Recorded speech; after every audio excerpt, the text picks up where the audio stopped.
নেতা হিসেবে মানবে মূর্খদের, এবং শুধু মূর্খদেরকে নেতা হিসেবে গ্রহণ করবে তাই বলা হয় নাই। রাসূল সাল্লাল্লাহু আলাইহি ওয়াসাল্লাম বললেন কোনো জ্ঞান নাই, তারাও এখন ফতোয়া দিয়ে দিবে। ও ভাইয়েরা, জিজ্ঞেস করি, একটা দলের মহাসচিব যদি বলেন আমরা শরিয়া মানি না, ইসলামী শরিয়ার ভিত্তিতে দেশ পরিচালনা আমরা বিশ্বাস করি না, ওই দলের ভিত্তিতে যদি কেউ সমর্থন প্রয়োগ করে আর সে সারা দিন রাত নামাজ পড়ে, তার ইবাদত কি কবুল হবে? এটা শফিকুল ইসলাম মাসুদের ফতোয়া। একজন মুফতির আগমন ঘটেছে দেখেছি, আমরা পরিষ্কার বলছি এটা কিয়ামতের লক্ষণ। আপনি যখন ইসলামের ফতোয়া দেন ইসলামের কোন জ্ঞানের ধারে কাছে না থেকে, তখন জাতিকে ফাদাল্লু আদাল্লু, তারা নিজেরা বিভ্রান্ত, জাতিকে তারা বিভ্রান্ত করে। রাসূলের বাণী ইল্লাল্লাযিনা আমানু, ঈমানদারদেরকে এবার আল্লাহ তাআলা বললেন তোকে খলিফার দায়িত্ব দিচ্ছি, ওইটা কেটে টুকরা টুকরা করে ওটাকে একটা নতুন জামা বানাই দিতে হবে। আমরা এই বাংলাদেশকে কেটে টুকরা টুকরা করে এটাকে একটা নতুন বাংলাদেশ করে দেব। এটা বাংলাদেশ জামাত ইসলামী করবে না, এটা ইসলাম করবে। ইসলাম পারে না, পারে নাই?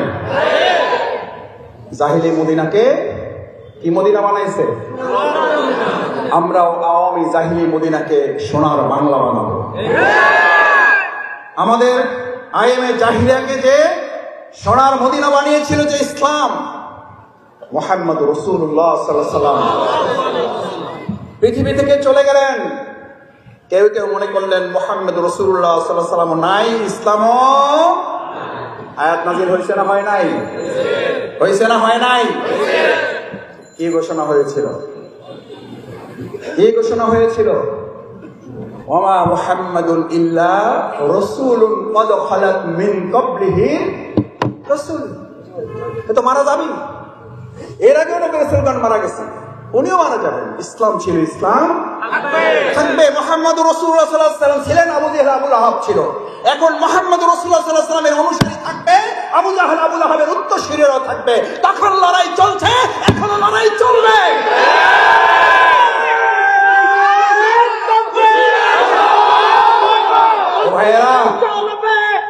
ও ভাইয়েরা, শফিকুল ইসলাম মাসুদদেরকে এখন ফতোয়া দেওয়া হয়। রাসূল সাল্লাল্লাহু আলাইহি ওয়াসাল্লাম বলেছেন ফিতনার জমানাটা এরকম, আলেমদের অন্তর থেকে এর তুলে নেওয়া হবে না, আলেমদেরকে উঠিয়ে নেওয়া হবে কিয়ামতের আগে। তখন লোকেরা ইত্তাখাযান নাস, মানুষেরা গ্রহণ করবে এলেমবিহীন লোকদেরকে, নেতা হিসেবে মানবে মূর্খদেরকে, এবং শুধু মূর্খদেরকে নেতা হিসেবে গ্রহণ করবে তাই বলা হয় নাই। রাসূল সাল্লাল্লাহু আলাইহি ওয়াসাল্লাম বললেন কোনো জ্ঞান নাই, তারাও এখন ফতোয়া দিয়ে দিবে। আমরা উত্তরবঙ্গে এক এলাকার ফতোয়াবাজ দেখেছি, একজন মুফতির আগমন ঘটেছে দেখেছি। আমরা পরিষ্কার বলছি এটা কিয়ামতের লক্ষণ। আপনি যখন ইসলামের ফতোয়া দেন ইসলামের কোন জ্ঞানের ধারে কাছে না থেকে, তখন জাতিকে ফাদাল্লু আদাল্লু, তারা নিজেরা বিভ্রান্ত, জাতিকে তারা বিভ্রান্ত করে। রাসূলের বাণী। এটা জামাতের কথা বলছি, এটা ডক্টর শফিকুর রহমান ভাইয়ের কোন বক্তব্য আপনাকে শোনাচ্ছি না। ফাদাল্লু আদাল্লু, মুসলিম শরীফের হাদিস। ওরা নিজেরা মূর্খ, ওরা নিজেরা বিভ্রান্ত, এবং গোটা জাতিকে তারা কি করতে চাইবে? করতেছে না, করতেছে না? রাসূল সাল্লাল্লাহু আলাইহি ওয়াসাল্লাম হাদিস তো ঠিক হওয়ারই কথা, নিশ্চয়ই। ফাদাল্লু ওয়া আদাল্লু, ওরা নিজেরা বিভ্রান্ত, ওরা জাতিকে বিভ্রান্ত। আলহামদুলিল্লাহ, আলেমরা সেখানে পথ দেখাচ্ছেন। আর আলেমদের বিরোধিতা করা মানেই হচ্ছে প্রকৃতপক্ষে তারা ইসলামকে বিরোধিতা করছে। ভাইয়েরা,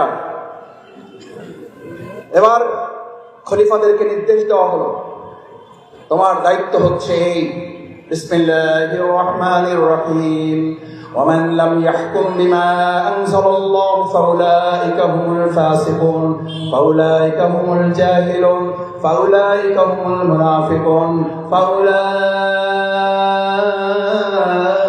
هم الكافرون الله এই সব বর্ণনা দিছি আরবি রেওয়ায়াত থেকে। কোত্থেকে? কোত্থেকে জোরে? কোথাকার কথা? কার কথা? ওমান লাম ইয়াহকুম বিমা আনজালাল্লাহ, আল্লাহ যা নাজিল করেছেন, সে যদি নামাজ পড়ে, সে যদি রোজা রাখে, সে যদি তাহাজ্জুদ গুজার হয়, সে যদি দাড়িওয়ালা টুপিওয়ালা হয়, আল্লাহ তাআলা বলছেন ওমান লাম ইয়াহকুম বিমা আনজালাল্লাহ, আমি আল্লাহ যা নাজিল করেছি এটা দিয়ে তারা বিচার ফায়সালা করে না। ও ভাইয়েরা, জিজ্ঞেস করি, একটা দলের মহাসচিব যদি বলেন আমরা শরিয়া মানি না, ইসলামী শরিয়ার ভিত্তিতে দেশ পরিচালনা আমরা বিশ্বাস করি না, ওই দলের ভিত্তিতে যদি কেউ সমর্থন প্রয়োগ করে আর সে সারা দিন রাত নামাজ পড়ে, তার ইবাদত কি কবুল হবে? এটা শফিকুল ইসলাম মাসুদের ফতোয়া?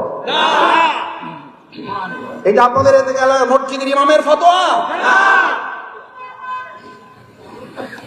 এই ফতোয়া দিচ্ছেন কে? কি বলেন? জামাত ইসলামী আপনাদের সাথে কারো সাথে চ্যালেঞ্জে যেতে চায় না। আপনিও যদি কালকে বলেন আমরা ইসলামের ভিত্তিতে দেশ পরিচালনা করব এবং শান্তি প্রতিষ্ঠা করব, জনগণের কল্যাণ, তাদের অধিকার নিশ্চিত করব, আমি শফিকুল ইসলাম মাসুদ ঘোষণা দিচ্ছি আমি প্রথম আপনার দলের ধনী হয়ে যাব। আপনি নেতাই থাকবেন, জামাত ইসলামী পদ পদবী নেতৃত্ব, প্রধানমন্ত্রী, এমপি আর দেশ চালাবা, রাষ্ট্রপতি হওয়ার জন্য রাজনীতি করে না, করে না বলেই আমাদের নেতৃবৃন্দের নামে মিথ্যা অপবাদ দিয়ে তাদেরকে ফাঁসির মঞ্চে নেওয়া হয়েছে। হাসতে হাসতে ফাঁসির মঞ্চে গিয়ে এই কথা ঘোষণা করেছেন আমাদের রক্তের সময় বাংলাদেশ ইসলাম প্রতিষ্ঠার জন্য সহায়ক হবে। তারা পদ পদবী চাইলে মাওলানা দেলোয়ার হোসেন রাহিমাহুল্লাহ, মাওলানা দেলোয়ার হোসেন সাইদি রাহিমাহুল্লাহ তাকে ফাঁসির মঞ্চে নেওয়ার জন্য সব আয়োজন তারা করেছিলেন। আল্লাহ ফায়সালা দিয়েছেন তোদের হাতে তাকে ফাঁসি দেওয়া।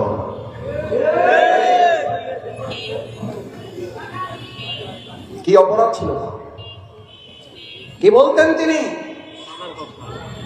তার কি রায় ছিল? কি ফায়সালা ছিল? তিনি এই খেলাফতের দায়িত্বই পালন করতে চেয়েছিলেন। জানি কোনো আইন মানে না, আমি শুধু আল্লাহর আইনের ভিত্তিতে সমাজ রাষ্ট্রটা আমি পরিচালনা করতে চাই। এই অপরাধে আমাদের নেতৃবৃন্দকে ফাঁসি দিয়েছেন। আমরা দুনিয়ার কোন শক্তির কাছে মাথা নত করি না।